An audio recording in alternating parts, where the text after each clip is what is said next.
Everyone, कैसे हैं आप सब? आई होप अच्छे होंगे। So childrens, today we are going to read chapter number 1 of class 7th। 3 question मतलब 3 प्रश्न। ये क्लास 7th की हनीकॉम की बुक का पहला चैप्टर है, एनसीईआरटी सीबीएसई बोर्ड। तो आज इसके हम चैप्टर की समरी जानेंगे हिंदी में कि चैप्टर का मतलब क्या है, क्या कहना चाह रहा है चैप्टर, क्या पोएट कहना चाह रहा है, इस चैप्टर से क्या सीख मिलती है। तो चलिए, don't waste the time and let's start. क्या होता है, एक राजा होते हैं, वो राजा जो है क्या नाम है, उनके मन में एक 3 प्रश्न वो होते हैं, मतलब वो बार बार सोचा करते हैं। और फिर वो एक दिन सबसे पूछते हैं, अपने उनसे कहते हैं दरबारियों से, या जो भी उनके दरबार में होते हैं लोग, जो भी नौकर, उनसे बोलते हैं कि पहले तो आप ये जानिए कि उनके मन में क्वेश्चन क्या होते हैं। उनके मन में 3 क्वेश्चन जो उठ रहे होते हैं वो ये होते हैं कि what is the right time to being something, मतलब किसी भी चीज को शुरू करने की सही समय क्या है, मतलब वो ऐसा कौन सा काम, हम कौन से समय में कौन सा काम करें जिसमें हम कभी फेल ना हो, सही समय क्या है। दूसरा, which people should he listen to, मतलब किस व्यक्ति की बात सुननी चाहिए जिससे कभी आप फेल ना हो जीवन में। और last, the most important things, कि वो कौन से पर्सन के साथ रह करके अपना काम करे जिससे वो कभी फेल ना हो, यानी लकी पर्सन कौन है उसके लिए, ये हम कैसे जाने फ्यूचर में। तो उसने ऐसा प्रश्न को आंसर जानने के लिए उसने अपने पूरे राज्य में वो सबको भेज दिया, अपने क्षेत्र में जाओ और पूछ के आओ इसका आंसर। तो किसी ने भी कई कई तरीके से आंसर दिया। किसी ने कहा साइंटिस्ट से पूछो, किसी ने कहा डॉक्टर से पूछो, किसी ने कहा फ्यूचर की बात फ्यूचर पे ही छोड़ देना चाहिए, और किसी ने कहा कि मैजिशियन के पास जाओ क्योंकि मैजिशियन जादूगर होता है, वो आपको सब कुछ बता देगा। तो कई कई तरीके से कई कई क्वेश्चन के आंसर, पहले दूसरे और तीसरे क्वेश्चन के आंसर मिलते हैं। तो अब 3 क्वेश्चन ऐसे कि आप समझ गए कि पहला क्या था कि कौन सा सही समय है किसी भी चीज को शुरू करने के लिए जिसमें आदमी कभी फेल ना हो। सेकंड, कि वह किसकी बात सुने कि वो कभी फेल ना हो। और थर्ड, वो किसके साथ रहे कि वो कोई भी काम जिस इंसान के साथ करे वो कभी फेल ना हो, मतलब lucky person, lucky time, lucky person और लकी वॉइस, मतलब किसकी आवाज सुने, किसकी बात सुने। तो जैसा कि मैंने बताया कि पूरे क्षेत्र से कई कई सारे आंसर आए, और उसने ये भी, राजा ने कहा कि जो भी आंसर मुझे सेटिस्फाइड करेगा, जो सही होगा, मैं इसको रिवार्ड दूंगा। लेकिन उसको सही आंसर मिला नहीं, तो उसने क्या किया, एक हर्मिट होते हैं, हर्मिट वो होते हैं a person who leaves alone and leads a simple life. ऐसे जो गाँव में आपने देखा होगा, बहुत बुजुर्ग और बहुत अपने में रहने वाले व्यक्ति होते हैं जिनको दूसरी दुनिया से कोई मतलब नहीं होता, वो सिर्फ अपने काम से मतलब रखते हैं। तो उसके पास जाता है राजा अपने बॉडीगार्ड्स और अपने घोड़ों को लेकर के कि उससे पूछेगा।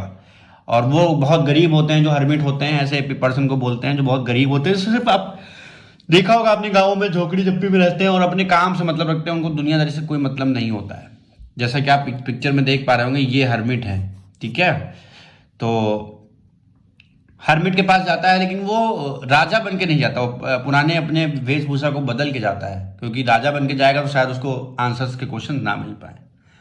तो उसने अपने जो बॉडी गार्ड्स और जो घोड़े थे वो थोड़ी दूर पे खड़ी कर दिए, और वो पैदल ही वहीं पुराने कपड़ों में वो हर्मिट के पास गया। और हर्मिट वहां जब गया तो हर्मिट अपने घर के बाहर झोपड़ी का जो उनका घर था उससे थोड़ी दूर में वो खुदाई कर रहे थे, ठीक है। खुदाई कर रहे थे, तो खुदाई करते करते वो पहुंचे जब राजा उनके पास, तो उन्होंने कहा कि आप थक गए होंगे, आप थोड़ी देर रेस्ट कर लीजिए, ये फावड़ा हमें दे दीजिए, हम थोड़ी देर आपकी खुदाई कर देते हैं। तो हरमिट ने कहा ठीक है। हरमिट थोड़ी देर बैठ गया, राजा ने खुदाई करना स्टार्ट कर दिया।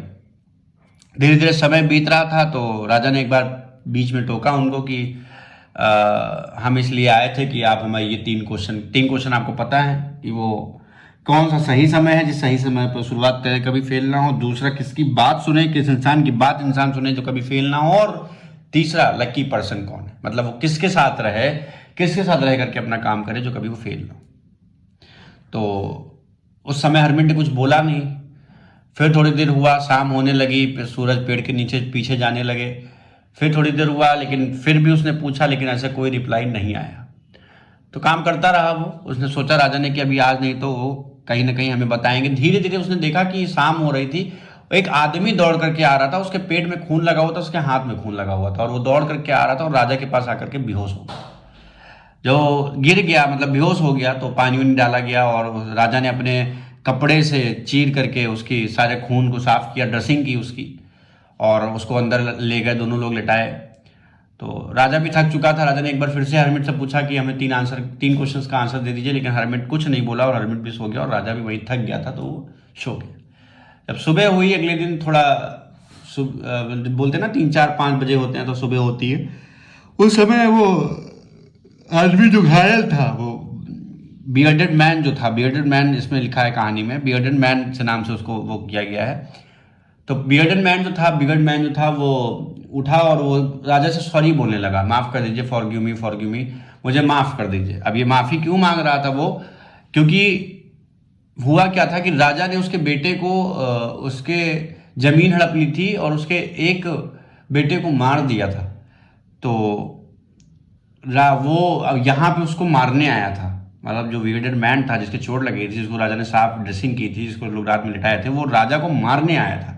लेकिन थोड़ी दूर पे वो खड़ा था, उसने ये सोचा था, उसने प्लानिंग ये बनाई थी कि ये लौटेंगे तो हम उसको मार देंगे। ये बियर्डेड मैन से राजा से बोला कि सर मैंने ये महाराज हमने ये प्लानिंग बनाई थी, हमने ये तरकीब सोची थी कि आप लौटोगे उधर से अकेले, क्योंकि आप अकेले हो, आपने बॉडीगार्ड और अपने घोड़ों को छोड़ दिए हो, उतनी देर में आपको मैं बीच में मार दूंगा। लेकिन ऐसा हुआ नहीं, आप लौटे नहीं, और इतने में वो बॉडीगार्ड ने मुझे देख लिया और पहचान गया और उन्होंने मुझ पर वार कर दिया, तो मैं घायल हो गया था। आपने मेरी जान बचाई और मुझे माफ़ कर दीजिए, मैंने आपके लिए गलत सोचा और आपने मेरी जान बचाई।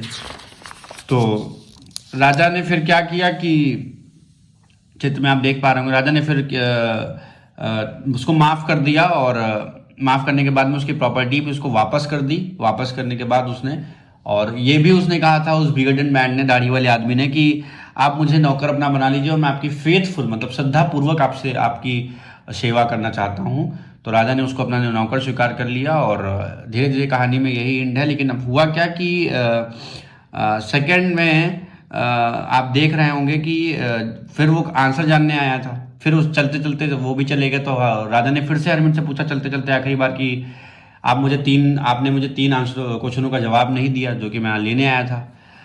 तो हरमिट बोला कि तुम्हारे 3 क्वेश्चनों का आंसर तुम्हें मिल चुका है। तो राजा ने कहा कैसे, मुझे तो समझ नहीं आया। उसने कहा फर्स्ट, तुम्हारा क्वेश्चन क्या था कि वह किस समय पे सही शुरुआत करे और कभी फेल ना हो, ठीक, उसको कभी गलत वो ना हो। तो सबसे आपके साथ जो समय चल रहा है वही समय आपका सही है। अगर आप यहाँ रुके ना होते तो आपको मार देता, तो वो समय आपका सही था। सेकेंड, किस आदमी की बात सुने, वह जिस आदमी के साथ है उसकी बात सुने, उस समय जिसके साथ है उसकी बात सुने। और तीसरा क्वेश्चन क्या था, जैसे तुमने मेरी बात सुनी, मैंने नहीं बताया तो तुम नहीं गए, अगर मैं बता देता, अगर मैं उस समय तुम्हारे क्वेश्चन का आंसर दे देता तो तुम चले जाते हो, तुम्हारी मृत्यु हो जाती, तो तुम्हारी जान बच गई। यानी वो सही, जो मेरा निर्णय था वो सही था, यानी मेरी बात तुमने सुनी और तुम वेट किए। और लास्ट, किसके साथ रहे, यानी लकी पर्सन कौन है, वही हरमिट है। क्यों है, क्योंकि वही अगर आंसर बता देता तो वो चले जाते, लेकिन आंसर बताया नहीं और वो उसके उस समय साथ थे, इसलिए वो लकी पर्सन है, वरना उसकी जान चली जाती। तो तीनों का आंसर उसको मिल गया और राजा भी खुश होकर वहां से चले गए। कहानी में यही है, ये बताया गया है कि आप जिस समय जो काम कर रहे हैं वो आपके लिए बेस्ट है, आप के साथ उस समय जो व्यक्ति है वो आपके साथ बेस्ट है, और उसकी बात अगर आप सुने तो वो भी बेस्ट है।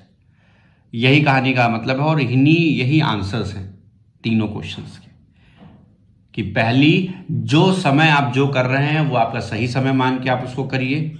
दूसरा, आप उस समय जिसके साथ में हैं, जो वो बोल रहा है दूसरा व्यक्ति, उसकी बात सुने और वो काम करें। और उस समय जिस व्यक्ति के साथ में है वही व्यक्ति आपके लिए लकी पर्सन। बस यही था कहानी में। Thank you so much. I hope कि आपको कहानी का सारांश समरी समझ आई होगी, और कोई भी दिक्कत है तो आप कमेंट में पूछिए। वीडियो को लाइक, शेयर और सब्सक्राइब चैनल को जरूर करिए for more educational video, knowledgeful videos. Thank you so much. मिलते हैं अगली वीडियो में, तब तक के लिए goodbye and take care.